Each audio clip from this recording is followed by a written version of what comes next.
Did we not even get to 4th ban last time? Nope. Callista! Wait, yes! All right, we're further than we've been so far today, and that is progress. All right. All right, so Callista banned off as well. Also seeing a lot of play in solo queue and champions queue right now. I saw some crazy attempts with different builds. There was some Pen Lethality Eclipse Callista build where your Q is doing like 600 damage. I don't really think that's going to be the play, but you can see that taking away some of the power picks despite being on that big old nerf graphic, still being given respect. So we've got 3 out of 5 marksman bans here in those first 5 bans. Okay, so Sejuani's going to be the last one. So solo laner focus. Let's see how Isurus want to start this one off. They're immediately going to grab the Graves. All right, Graves, if you've been following Champions Queue, I know we've been talking about it a lot. You're going to hear a lot about Champions Queue probably in the first day because it's some of the best data we have to go on, publicly available data at least. Spica dropped a 29 kill game. Going up against some of the T1 guys. And so people have been eyeing this champion as absolutely disgusting. I think you will see a fair amount of carry junglers, potentially with Graves, with something like a Hecarim being identified by a lot of people as being pretty strong probably. Did get hotfix nerfed a little bit, but still with the changes that came through, there he is, exactly on time.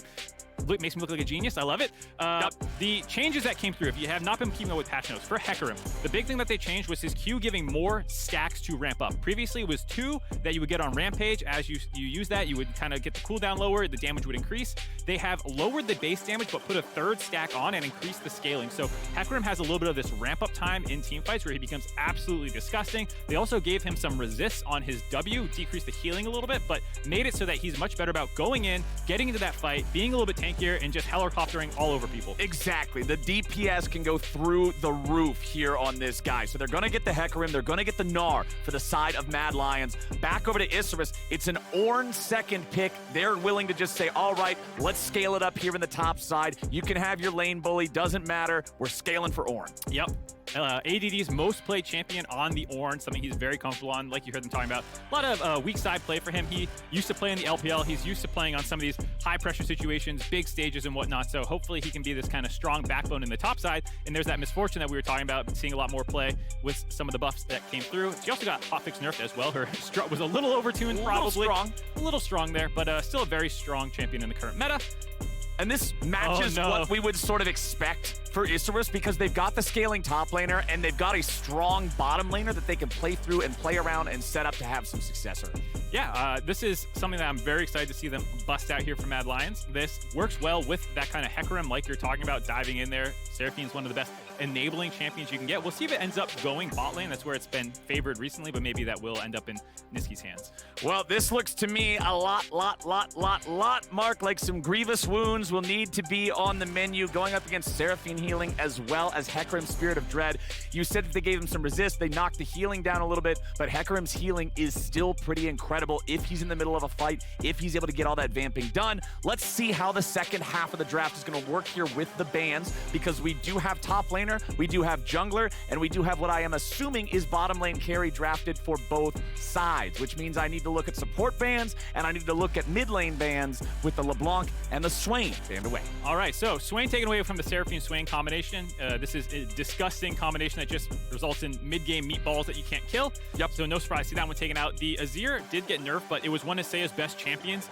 He was able to carry quite a bit in playoffs on that champion. He was very clean at it too. Almost always felt like in the right position, getting damage out. So they want to take that away. We'll have to see what else they want to pair with it. Probably not any of these that Unforgiven is hovering, given that they already have Armit's Gnar locked up in the top side. Yeah, he's hovering the Teemo. He's hovering his trademark Karthus there. A couple of different champions, but it looks like Talia going to be the pick instead. How do we feel about this one? I like it. I mean, this was one of the champions that we were talking about being one of those few that Niski played twice. It fits that roaming, pushing play style like you heard the analyst desk wanting them to go back to. It's exactly in that wheelhouse, and Niski himself does play it very well, and it puts pressure now on Seiya and Grell to kind of try to control him, because if you don't, Niski will take over the game. He'll take over the game, and he'll set up Elyoya to just be able to rampage through these team fights as well. I've got my eyes on the mid-jungle combinations of both of these teams so much, as we've got Lissandra locked in. I assume this would be Seiya's pick here in the mid lane. Now I still need to see what that support is going to be. Where's the last one at? Isurus, how are we going to finish this bottom lane? What will be paired up with the Misfortune? They have played a fair amount of Alistar. It does potentially work with is kind of engage, wanting to instantly blow someone up against these Seraphine team comp where you want to finish someone off. Amumu kind of fits that similar idea where you want to go in, you want to kill someone, probably a little bit stronger in lane as well, whereas Alistar does need like level 3 and whatnot. Plus Amumu and Misfortune together, plus the Ornn. This is the massive AoE team fight wombo combo. If you manage to line all of those up and layer those one over another, it's going to be a bad time for the Mad Lions. But now, what is Mad going to put Kaiser on? Ooh, Leona, I like it. All right, Leona for Kaiser. He is at his best, I think, on these kind of supports that can go in, engage, pick fights, really make a big impact, and they get him his Leona there to get that one done for him. Really like seeing this for him. It was obviously Nautilus I feel like he's most known for, but the Leona as well as kind of Nautilus, Leona have been the engage champions for a long time now. Will enable Elyoya to be more of a follow-up engage as well. It sometimes feels bad to play Hecarim when you have to be the first one going in. And I like that a lot because Hecarim is not a direct tank, he's more of a drain tank. He can't be the one just eating all of that damage at the very beginning, getting bursted down before he's able to heal back up. So I like this composition. How do we feel like this is going to play out early? We've already talked about how Niski's going to want to roam around. We've looked at the other side. We know ADD wants to scale. Where are we expected to see these junglers focus on? Well, so obviously for Elyoya, you still have that little bit of ramp-up time. Some Hecarims actually do get involved early on in the map if they can find a good angle for their E charge to get a knockback away, but otherwise it's mostly 6s you're looking at, I think, for kind of both teams a little bit, honestly. Despite the fact that they are going to play very differently, both are actually more teamfight comps than not. The Gnar can split a little bit more than the Ornn and whatnot, but otherwise, you know, Seraphine and Hecarim are very much teamfight champions. Yeah, they want to group up. They want to be able to have those 5v5s. But we already talked about Ornn, about the Misfortune, about the Amumu. These massive AoE ultis don't feel as good in 1v1s and 2v2s. They want to pile together. Yeah, so I think it's going to come down a lot for Isurus to be in these objective fights early, get there, get vision control, make the enemy team walk into you, make Mad Lions have to face check, drop you this insane wombo combo, and instantly delete some members of Mad Lions. If you're unable to do that, you miss some of your engage. I expect Mad Lions team comp to actually be very good. It's still team fighting because you have that kind of sustained advantage. Alrighty, let's rock and roll. We're on to Summoner's Rift for the first time here in the World's 2022 play-ins, and we're already gonna get first blood. 44 seconds in, first blood over to Niski. Oh no, Jelly just face checks Kaiser, gets stunned up. You have the Glacial Augment to make sure it was easy for Mad Lions to collapse on top of him. They get that kill. No Summoners blown other than the Ignite on Kaiser. Jelly just kind of accepted his fate there, but it gave Niski as the first blood, able to grab that tier right out the gate. So already Mad Lions feeling very good. EU fans instantly breathe a giant sigh of relief. You're feeling good. First blood in 2022 Worlds. Jelly gift wrap that one for him, Mark. That is not the start they are looking for. Silver lining, as you said, at least no summoner spells spent there by the Isurus support as he got caught. But man, that is not a good look. Like you said, the tier for Niski, just being able to have that stacking from moment 0 in the lane. Get that stacked up, get that to the max level that much more quickly. Latam saying, welcome to Mexico. Have a gift, have a first blood, enjoy your stay, Mad Lions. And like you said, this makes it so annoying to play against Niski because if you play Xlia well, you can theoretically not bump into mana problems. This allows you to play kind of brain off and spam a lot more through the first couple levels than you ever normally would be able to, given that you're going to start stacking that tier up right away. You have that bit extra base mana as well. So we talk about controlling Niski. Giving him extra mana to shove and roam is not what you want. Exactly. When we think about players wanting to shove, normally just mindlessly spamming the wave is one of the best ways to shove. So it makes things a little bit worrying. Also remember historically when we saw Amumu first get popular in the bottom lane as a support, as Unforgiven immediately has to flash away. Let's see if they can take this one any further. Kaiser having a flash out there too. Isurus bottom lane, 2v2, gets both flashes. All right. Jelly kind of making up for the oopsie at level 1, gets both flashes with the double chains from his Q early on. Feels pretty good and puts Mad Lions on the back foot a little bit early on. The Seraphine Leona lane was never really going to win against the MF in shove and early pressure, but that does give you opportunities now potentially. If you can somehow break Seiya out of the mid lane, meet up with Grell, maybe you can start making some dives happen in the bot lane if you're going to have pressure this entire time and no sums. And the thing that I was going to originally mention is after Amumu got those changes a while back to give his Q2 charges when he found himself initially being played in the support role, Leona was one of those champions that pro players were finding as an answer, because when it came down to just the all-in, I'm going to get you type of fight, Leona came out on top. She's a tankier tank. Yeah, she's a tankier tank, but unfortunately MF is a damage healer, That was astute, Mark. There's some I English feel like right you're there, really brother. speaking to me here, bud. You know what I'm saying, man. She's going to do more damage in the early level 1 trade. The double up damage coming through. I think they also hit too, so probably had strut as well. There maybe make it rain. I have to check. But either way, going to do way more damage than the Seraphine, and that's why ultimately you saw the flashes come out of Mad Lions, just the damage from Gavoto coming through. He has been kind of the X factor, I guess I would say, watching Isserus games. He has some insane team fights, both good and bad. He seems to always be flanking, it feels like, no matter the situation. And he is the one who can sometimes pop off or maybe have a bad team fight, whereas Seiya is the more kind of consistent carrier for them in the mid lane. Yeah, Gavoto in the LLA regular season got the most MVPs. Well, he tied for him. He got 4 MVP votes, tied up with Boogie and Adi in that count. So definitely the guy who can show up when they need him, but a lot of pressure is going to be on him on that misfortune. We know how much power this champion's ultimate adds to these big skirmishes, adds to these big team fights.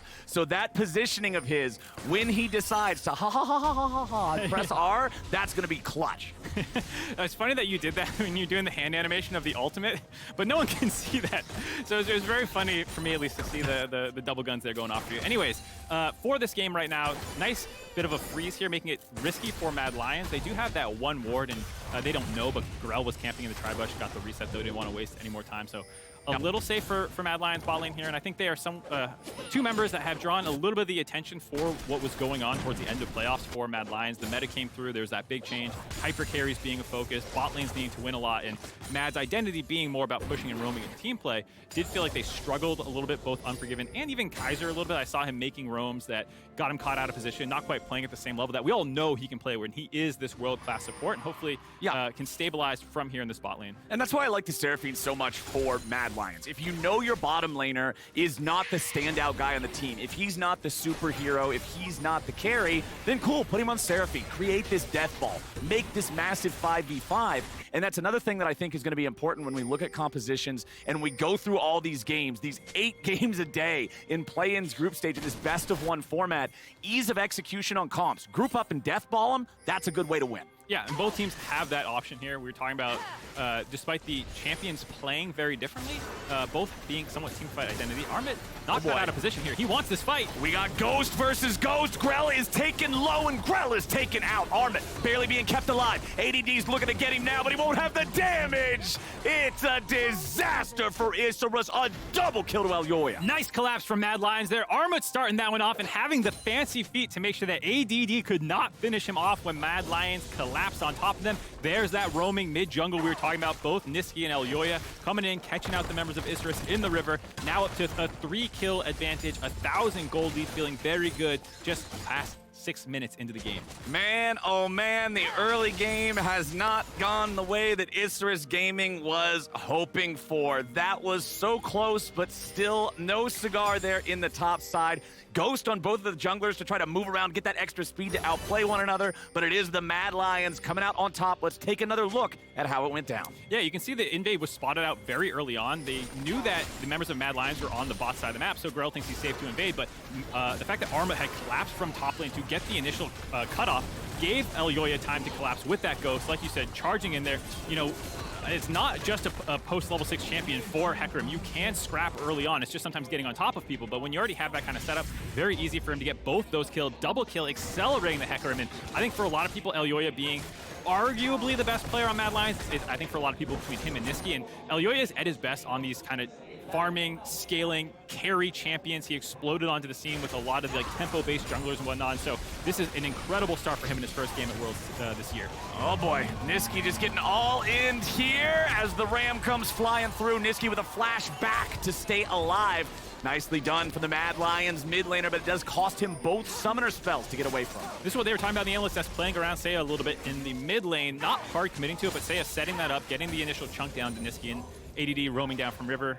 Had that threat from the ultimate. I think Niski didn't need to flash. It looked like he could have just stepped down, but I like playing safer than not early on at an international competition. Like, yeah, maybe you can just walk down out of that, but just don't be greedy. Learn that flash, stay alive. I mean, especially in the format for play-ins groups, because the top spot in either group just automatically gets out without having to play a best of 5, and it's just best of 1s that are determining that top spot, the smallest things that can determine a win or loss could end up being the difference between you playing a best of 5 or not, right? Yeah, absolutely the case. And like we talked about a little bit, Mad Lions playing what should, in theory, be two of the easier opponents for them in group stage here on day one, taking down, hopefully, Isurus for EU fans, and then Istanbul Wildcats later on.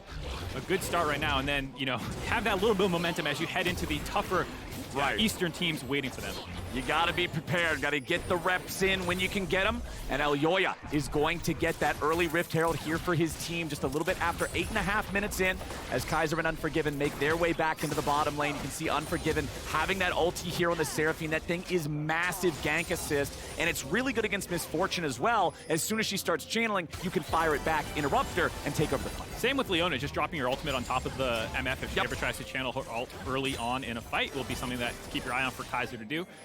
They did get 2 turret plates, though, during that timing window where they were grabbing the Rift Herald for Mad Lion's side. They're respectful for Unforgiven and Kaiser, making sure that there was no play available on the weak side, but it did allow some more gold to go into Govoto's pockets. Now up to 3,300, just a couple hundred gold ahead of the Seraphine. So we've got dead even farm in bottom lane. About a 1-wave difference with an advantage for Seiya there in mid lane. But jungle and top are massive farm leads for the Mad Lions. And Elyoya and Niski are looking to keep the focus here on ADD. They know this guy can end up playing that weak side more often than not. They want to punish him for it. A little bit more damage will take him down, and Niski gets the kill. Seiya's made his way over. Looking to grab the first one. It's Grell getting on the board. Niski behind enemy lines with nowhere to go. He'll buy as much time as he can. They want to give the money over to Graves. They want to get Grell rocking and rolling. All right, 2 kills onto that Graves. Like you said, they were able to get the collapse onto ADD, but he did such a good job kiting that one out. Look how far under the top lane they needed to go to make that happen.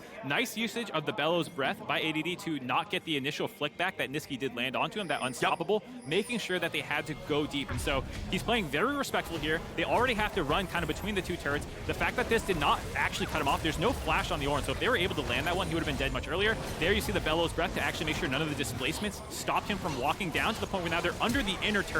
And then it's bought enough time for the rest of Isurus to collapse. They get that kill onto Armit. They're also going to have Niski cut off here. No way out for Grell, who's ghosted up, like you said, to find that kill. Elyoya, the big brain jungle play, though. Doing some plates. I'm not saving anyone. I'm getting some gold. Well, that was a really solid performance there from ADD. Like you said, buying as much time as possible. If I know my top laner is going to be playing scaling weak side, I want him to be doing that. As now Armit finds himself under pressure. ADD going for that point-blank R2, but Armit's there for the outplay. Now Elyoya is coming in, and Grell's the target. Armit building up the Narbar, ready to go. Grell continues to kite, but it will not work. Say good night. 2 more kills for the line. Elyoya had such a nice reset there. The extra gold that he got, getting him Boots 2 and Sunderer on that back from the turret plates. He also did not drop the Rift Herald on that initial push, which gives him the faster recall to not be down tempo on that play. So with the enhanced recall of Rift Herald, he can instantly go back up topside. Back up Armit, who still had flash despite what just happened in the top lane, could have a really nice point-blank flash and now blow open the entire top side of the map, leading to almost a 4,000 gold lead, excuse me. I think the regular season Mad Lions are here to play, Mark. This squad looks like they're ready to go. They are jiving. This is exactly Elyoya's meta. If we're going to have these kind of carry junglers going off, you can see him 3-0-2, nearly 100% KP, only missing out on that first blood, which honestly... Yeah, that was a bit of a meme anyway. Come on, let's... You can say that all the plays that actually happened in this game have been kind of involving Elyoya so far. And I mean, that's what we set up as Mad Lions' game plan, right? They want to have Niski being able to support him. They're going to have Armit being able to support him. If Elyoya wants to go, everybody else just says, where are we going? And now, we're going mid. Okay, not a whole lot there. I mean, it's Lissandra, but hey. Hey, they tried. Lissandra, notoriously difficult champion to take advantage of in the mid lane, but does get them prio now. Not any focus onto dragons thus far in the game, with the fact that the bot lane for Mad is not their focal point, but now that they have dropped top turret, swapping their focus down around here. We'll see if Isurus want to contest this. All right, Isurus, you're down about 3,500 gold. It's just a Cloud Drake. I'm not sure if they really want to go for it. The Drake's already done. Let's see if Kaiser can find the engage. It's Jelly here with the front. He flashes forward, gets the ulti down onto a couple. Massive bullet time on 2. And Isurus get the angle in a 2-for-1. Niski gets away. Unforgiven still kicking as well. But nicely played there from Isurus. Nicely engaged by Jelly. Nice counter engage. Definitely the case where Mad Lions got that dragon for free. They were pinging out ADD and said, hey, the Ornn's not here. His ultimate wasn't even available. They're looking at this as a 4v4 without the main frontline tool. And so they think that they can just brute force through here onto Jelly. But the fact that Devoto does get charmed here, cleanses it off, gets this full ultimate, no interrupt by Kaiser. So the two members on the front line, Hecarim and Leona, get absolutely destroyed by that. Gavoto's going to get a little bit more gold now, starting to get some in his back pockets, bringing that gold lead a lot closer. Bit of a misstep there by Mad Lions, underestimating the power of team fighting for Isurus. And hey, Isurus closed that 3,500 gold gap to a little bit under 2K there. So that was a pretty big swing in keeping this game within reaching distance, right? It was starting to run away from them a little bit. That pumped the brakes nicely. And MF is the main carry in this comp. Yes, the Graves will do damage, obviously Lysandra and whatnot, but if anyone wants to be fed, it's going to be the MF. And she's up above 6,000 gold now, only a couple hundred behind Elyoya, the most fed members for Mad Lions. So this is a decent start for them. You can see going for the Kraken Slayer DPS-oriented build. I think a lot of people prefer this over the kind of like pen build with Eclipse or whatever else you might go as a main carry when you're going to frontline to hit. The attack speed buff that Strut gets is absolutely no joke, and you can pump out that damage with the double up kind of auto attack reset that you have. Plus, with the Last Whisper as the second item, he knows he's going to have to shoot through Kaiser. He knows he's going to have to get through this Hecarim in this Gnar. You can already see the winged moonplate in the inventory of Elyoya. Those movement speed tank items are going to start coming out, and the horse is going to get very scary very quick.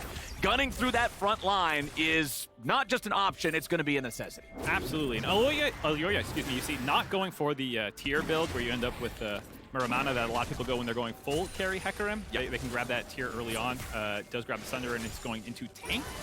So kind of respecting this meatball identity that they're going to have when you get those resistances. The healing gets even stronger for you. And you can see Isurus, despite that fact, going to try and contest this objective as well, it looks like. Okay, Mad Lions took the first Herald 8.5 minutes in. Isurus want to see if they can challenge here for this one, but it ain't gonna happen. Where's the follow-up? Unforgiven thrown up into the air, but now they're trying to get themselves back out as Niski cuts them off. ADD bangs his head into the wall, and they bang ADD into the ground. Niski still throwing out a couple rocks, seeing if there's anything else to find. Seismic shove won't hit a target, but that's Mad Lions getting themselves a Herald and getting themselves a kill to boot. Niski giving a target to Isurus, split their focus there. It was a nice interrupt onto Jelly, potentially collapsing from the Ornn ultimate. That was nicely done by Kaiser to stuff any engage. And then once that happens, here we're taking a look at it first. ADD starts this fight off with that ultimate, like we're saying. Jelly wants to get that follow-up, but the ultimate stun there by Kaiser stops any potential massive wombo combo. And once this wall comes in from Niski and kind of bisects the team fight, Seiya decides, all right, we'll go for him instead, but Niski having his flash available is able to get out of there while the rest of his team focuses down ADD, win that fight. Nice execution there, as well as grabbing that Rift Herald, kind of making sure this game didn't slip any further away from them, still in control. Yeah, and that was kind of the other side of the coin from what we saw at Drake, right? Mad Lions is there. Mad Lions is going to get the objective. Isurus wants to do something about it, but now Niski, oh, Niski, this isn't where you want to be, buddy. Nice shutdown. Kill credit goes over to Seiya. Yeah, look, we were just saying, lost his flash in that previous team fight. Isurus immediately targeted him down. Seiya getting that lockdown. Big part of the kills so far, him and Graves, 100% kill participation. And Grell and Seiya, I think you could say, if you hadn't watched, they are the two main, I think, playmakers for this team in a lot of ways. Seiya has, I feel like when I watch him, a little bit of that like Bjergsen syndrome that people sometimes say, oh, well, he could be a bigger playmaker or whatnot, but he's almost always doing the right thing. But that does sometimes draw criticism when the rest of the team is doing crazy stuff and you're kind of that consistent member. He's also the most accomplished mid laner. I think it's 11 titles that he's had across the two leagues when they merged together into the LLA. You know, like, this guy has been at the top of his game for so long. You just expect excellence out of him. Yeah, he's been playing for an incredibly long amount of time. He's the only player left on this roster from 2021, and his coach describes him as like that X factor that this team would need to be able to get out of play and to be able to fight their way into the main group stage. So he's definitely somebody to keep your eye on if you're an Isurus fan, if you want to see what this team can do. A lot of it will center around him. He has his stopwatch, he has his Everfrost, these incredibly powerful actives that can set him up to make even more plays. Whoa. As Niski face checks into the brush, he was not expecting a man with a shotgun. He uses that stopwatch, but it won't do a damn thing. Grell gets the solo. Man, Isurus really picking on Niski now, catching out the LEC MVP in the side lanes twice in a row. This time, ADD was camping long range to maybe set up with his ultimate, but Grell was just so fed, and the fact that he got the wallbang right out the gate there, able to drop Niski so low, still no flash, got the stopwatch out of him as well. And that's one of the scary parts with a champion like Graves. Just because of the way the Q damage works, it's very high because it's very difficult to guarantee. So when you face check that brush and he guarantees it, you're immediately in a losing situation. Isurus are onto the Drake. Remember that Mad Lions took the first one, but they know they're a man down. They know Niski is only just now respawning. Even with Weaver's wall, he couldn't get there in time. Mad say discretion is the better part of valor. They don't fight that one. Damn. Good line right there. Yeah, I've probably heard it in the book or something, I don't know. No, you made it up, dude. Someone wrote that Captain Flowers 2022 Worlds broadcast, came up with it. That was really nice by Isurus. The fact that they got that pick, transitioned that down on second Dragon, stopped Mad Lion's Dragon taking. Mad just kind of hovered around bot lane to make sure that Armit could finish off that bot turret. He's kind of silently, this game, actually having an incredible performance. 2-1-4, has gotten a lot of solo gold, up about 40 CS. He's that kind of extra little bit of win con that Mad Lions has with this comp is the side lane pressure that they can have. Isurus has done a good job cutting that off with Niski, but someone will eventually have to answer Armit. And once again, Niski with a face check there, but he's got backup this time. The hunter has become the hunted, and Grell drops. Elyoya grabbing the kill credit on that one. Niski barely getting away with about 100 HP, but it's 100 more than Grell's got now. Dead for the next 20 seconds, 9-6 in favor of the Mad Lions. It was a cute idea, I think, by Isurus, but underestimating how many members of Mad Lions were showing up there. There was the recall to cover the push by Seiya, gets caught out, and then Niski had some backup coming in. Now Elyoya up to 4-1-4, completed that Force of Nature. Not going to be taking very much damage from Seiya anymore. Probably not from ADD either, but luckily for Isurus, it's Grell and Gavuto who are bringing most of the damage right now. Yeah, he's got cooldown boots, he's got Force of Nature, and his Mythic is a damage item. So there's no armor at all on this champion. There's no Mountain Drake picked up by Mad Lions either. There's just not going to be any Mountain Drakes in this game for a while until those start spawning here. But the thing that we got to remember is the Graves, the misfortune. Hecarim walking into a bullet time or a Graves combo, he can still melt. And that's kind of what I'm looking for Isurus to be able to set up and make happen. Yeah, that's exactly what happened in that Dragon fight that Isurus were able to win. We'll see if they can start replicating that. So far, it feels like these fights have been very close. When we saw them, the Rift Herald one, it was better execution by Mad Lions. The Drake fight, a bit of an overstep by Mad Lions. So they've been good about getting these dragons first, except for that one where Niski got picked off. I expect them to, with the advantage that they have with side lane in Armit, when they are able to make sure that Isurus is not getting a flank onto Niski or something, they should be able to get to these objectives first, I believe.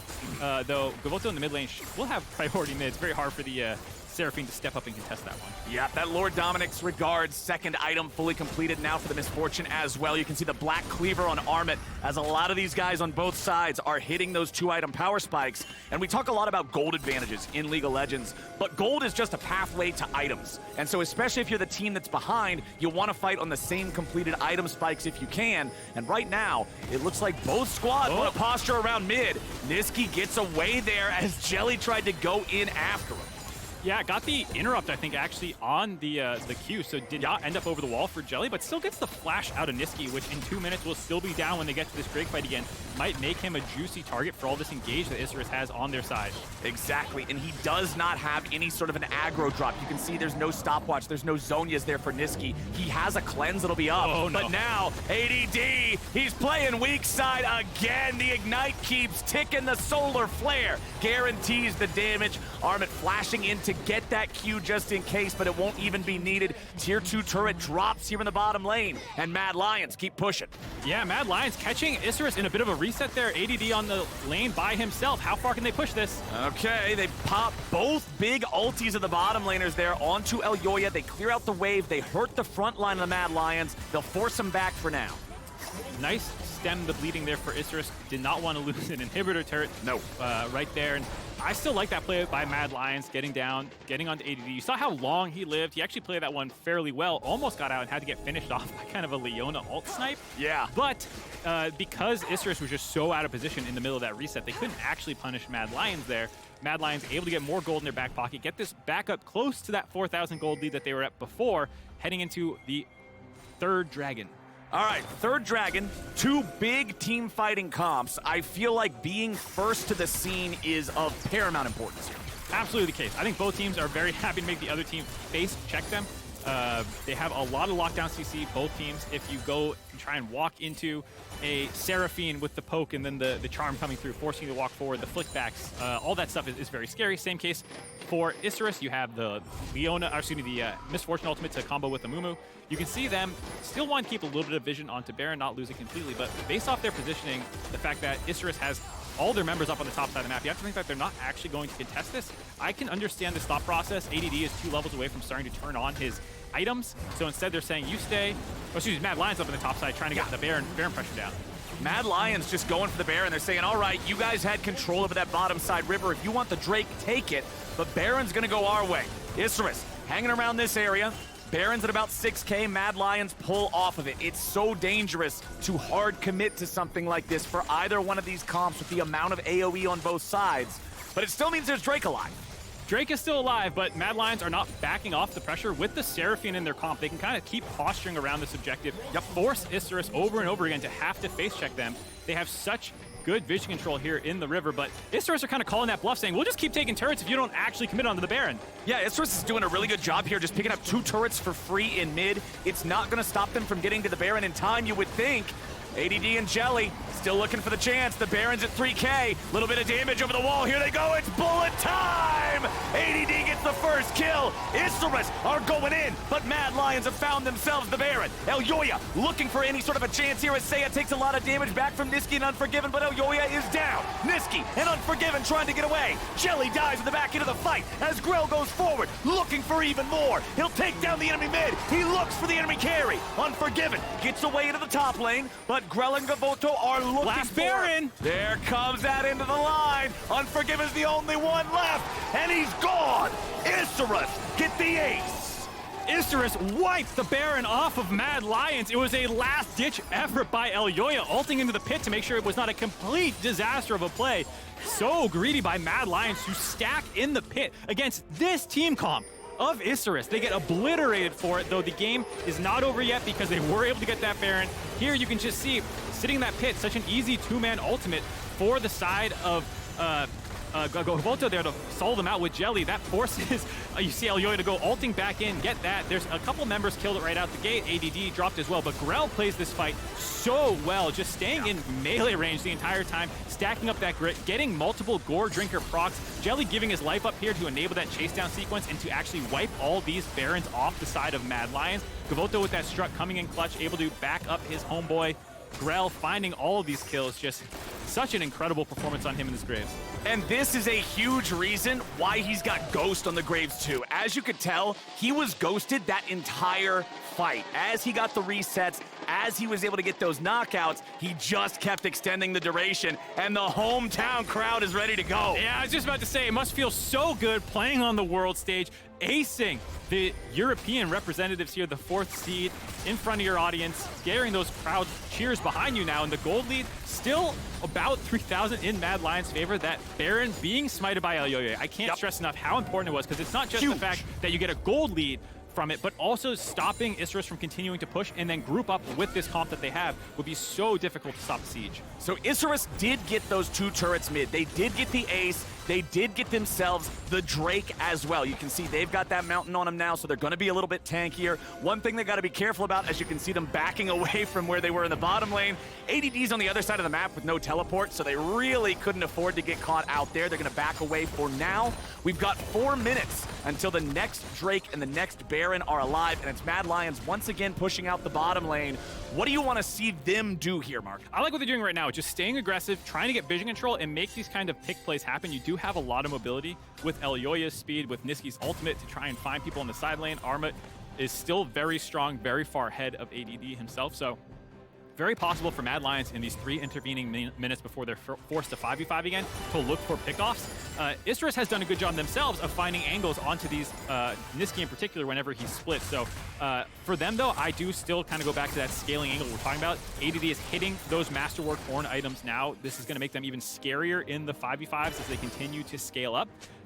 So I do think Isurus, I understand you are down gold, playing on the back foot a little bit here, trying to make sure that Mad Lions is walking over your wards, that you're seeing them coming, then you can stop the bleeding in these kind of side lane plays. And I'm glad you bring up the Masterwork items, because if you're looking at Drakes, if you're looking at Masterwork items, post-Drake buffs, and of course in the modern age of Mythic items after the whole rework to how Ornn worked, every single Drake is worth about 1,000 gold in stats for the team. Every single Masterwork item is going to give you about 1,000 gold worth of stats. So when you're at +1 Drake and +1 Masterwork item, hey, that's plus 2K. All of a sudden, the game feels really, really close, and it could go either way. I'm really impressed with what I've seen from Isserus here, staying close with the Mad Lions. Yeah, it's super impressive to see them, the representatives from the LLA, going toe-to-toe with Mad Lions so far this game.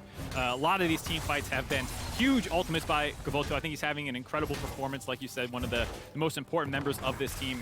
I think going forward, Mad Lions have to find a way to shut him down in these team fights. It's been a couple uninterrupted Misfortune ults right at the beginning. I think you do have to give Jelly some credit for locking down Kaiser or forcing him to use his ultimate in other ways to stop him from instantly stopping Gavoto's ultimate, but that's something that Mad Lions will have to do a better job of, is stop getting put in these positions where they're up against the wall or their engage is getting stuffed and then they're getting counter-engaged on. We're hitting big 3-item spikes all over the place, Mr. Zimmerman. We got an Infinity Edge for Gavoto. We've got a Void Staff for Seiya. Both of these guys, by the way, still no deaths throughout the whole game. They're looking really good, the two primary carries of Isserus. Like I was saying, Seiya is someone who, when I was watching, I was just so impressed with his positioning. Almost never caught out, never not able to do damage, always contributing positively in team fights. And I think he is, you know, for a reason, one of the best players in Latin American history. He's absolutely incredible and in a position right now to continue carrying with the Zhonya's completed, with the Everfrost, and just so many lockdown tools available for the Lissandra can win these fights for them. Oh. Let's see, we got Ghost versus Ghost here. Elyoya going in after Grell. ADD's out. He's gonna have all of the Mad Lions coming up behind him. ADD's saying, all right, dude, you're on your own. There's no way I'm gonna save you here. Grell trying to just continue the 1v1 against this horse. Normally that's a matchup a shotgun's gonna win, but it's looking a little rough here. Elyoya has to back away. Holy moly, Grell's trying to fight him off. Elyoya getting another devastating charge, comes in.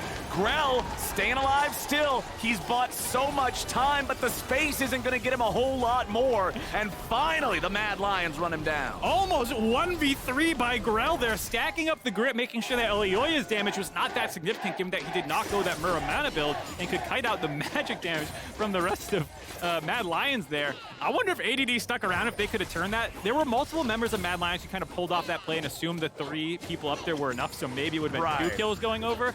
But either way, Grell bought enough time. That's always the scary thing when it's your jungler getting caught out, is giving the Baron and force Elyoya back, but Mad Lions still want to force on top of this after the reset. Yeah, I love the fact that Mad Lions are at least going to start this up. They're going to force Isserus to come answer. They know they have a 5v4 for the next 10 seconds, and the 4 is missing a jungler. There's no chance for a steal. Great Baron take from Mad Lions. Okay, I thought Isserus, with how strong their team fight is in this situation, maybe could still force it, but I understand without Grell there, that extremely fed member on their team did not actually want to take that risk, so they just seed the Baron over. That pickoff does come through, taking out the enemy jungler, gives Mad Lions a window for their second Baron of the game. Mad Lions getting a big bonus with that one. I also want to draw your attention over to Armut, who is now almost 100 CS above his opponent. He has 3 fully completed items, working on that 4th. This Gnar could very easily be an X factor, especially in a river fight on a mountain rift. Let's see how this Drake fight goes down. Scuttle Crab, the initial focus here from the side of Isserus. They'll secure that one for themselves. Look at Armut. Look at how charged up the bar is. He's ready to come in on the flank, but ADD's gonna mark him, keep him zoned out. Mad Lions still keeping the aggro here on the Drake itself. Niski throws the Weaver's wall through, tries to cut Isserus off from one another. Jelly goes in. Where's the follow-up? Kaiser's gonna be caught here in the front, but Gavoto is finally pressured as Elyoya goes into the back line. Jelly dies first. Unforgiven taking the kill on that one as Armut is causing a ruckus in the back as ADD looks to finish him off. It's already 3 dead on Isserus. It's a double kill back over to Niski. The Mad Lions roar to life, and Grell can't do anything about it. ADD, the last man standing. Run, Ornn, run! You see if he can get away, but at this point, Mad Lions found that back-breaking fight they needed. Armut's going to be left to stop ADD from getting off any sort of recall. Will get the teleport through. I don't think Armut has enough damage to stop that one. Nope. But the rest of Mad Lions have already turned to the mid lane, winning that fight, breaking it up, not giving Isserus an easy single target to wipe off the map. They had made such a chaotic situation there that they could not actually finish off any of the members of Mad Lions. They grab that turret. Now they're going to grab this dragon to stop the stacking for the side of Isurus, getting that gold lead up much higher now. That gold lead is 7,000 for the Mad Lions. They finally stopped Gavoto. They finally threw a wrench in the gears of the AoE teamfight machine, and Mad Lions seems to have it figured out. Yeah, you want this kind of instant burst by the side of Isurus, but you see Seiya trying to get on top of Unforgiven, gets a lot of damage down, but the MF ult is just a little too short to actually hit Unforgiven, doesn't finish off Kaiser, can't finish him off. On the backside of the fight, Armit, like you were saying, keeping Gavoto busy this entire time. Seiya was also getting pinged down by Niski because he was not able to finish off Unforgiven, so they were just not able to find any one of these targets. Grell also not really in a position to contribute the way that he had in the previous team fights running forward. You can see he's still a force to be reckoned with, but without the rest of the early kills coming through, the sustained damage available, the shielding, the healing, all the things that the Seraphine can do is just too much. All right, so what do we want to see Mad Lions do now? As real quick, I do want to touch on this grab because it's Grell, the standout damage chart topper of the entire game, but overall higher values for the Mad Lions as a team. Their Baron's expiring. How do they close this one out quick and clean? I think that they're eventually going to go back to another Baron setup. They've done a very good job at those, aside from that first one where they all ended up in the pit, but I think they know better than that this time around, actually have to commit to a turn and finding someone.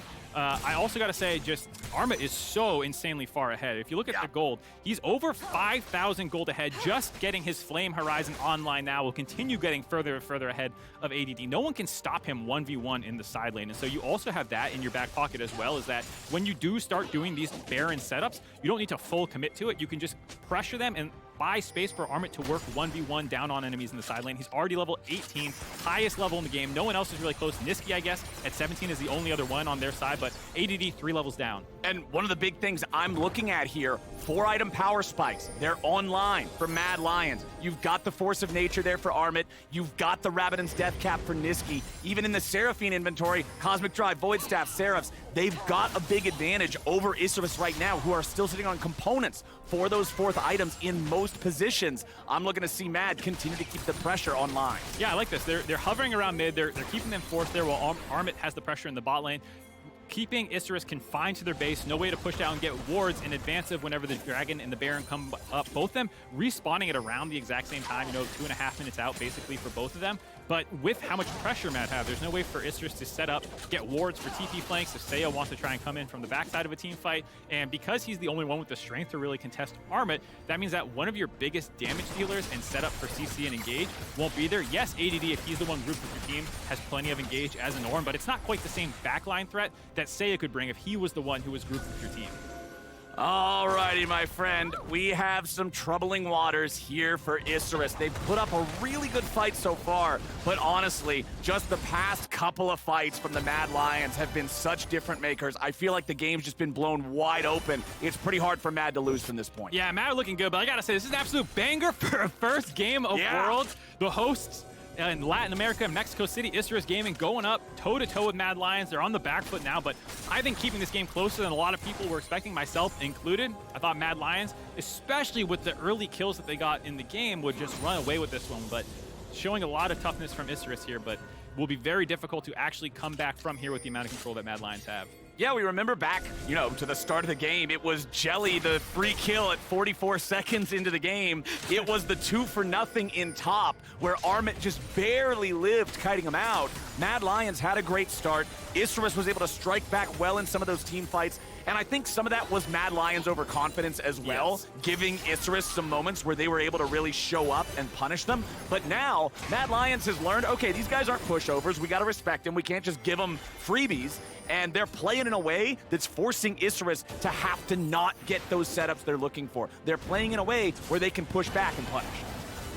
Alrighty, well, Baron is spawned now. It looks like there's a bit of a disjoint between the graphic and this. We're actually going to get it for free now for Mad Lions with this wall by Niski. Okay, Niski just blocks everybody off. It's so hard to get in there. The Baron is secured. Mad Lions got it. Where's the rest of the fight? Jelly wants to lead the way. The bullet time ain't going to do a whole lot, but it's a 1-for-1 trade. Both supports are down. ADD stuck in the front. El Yoya cuts him to pieces. And now the rest of Isurus got to try to get themselves away. El Yoya flies at him like a bat out of hell. And there's no no way out for Grell and Gavoto. Grella continued trying to get away from that one, but the horse is a horse, of course, and there's another one, Gavoto, the only one left, but he won't be such for long. Arma can deal with him, no problem. Save the Meganar ulti just for style. Yeah, gets the last kill there onto Gavoto. Arma has come alive in these last two team fights, making it hell for the AD carry. Viscerus and Mad Lions should be able to close the game out from here with two nice Baron setups. Absolutely clinical in that last one, making for sure that Isurus had to run right into them. Mad Lions get their first win of Worlds. It was a fun first game with the hometown champs going up against the LEC 4th seed, but the Mad Lions proved too ferocious, and they will take the first win of Worlds 2022. Looking very good there. Elyoya 7-2-10.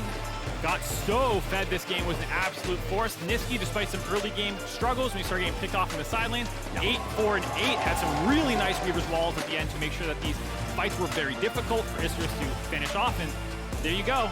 A nice start for them, already on the board. Isurus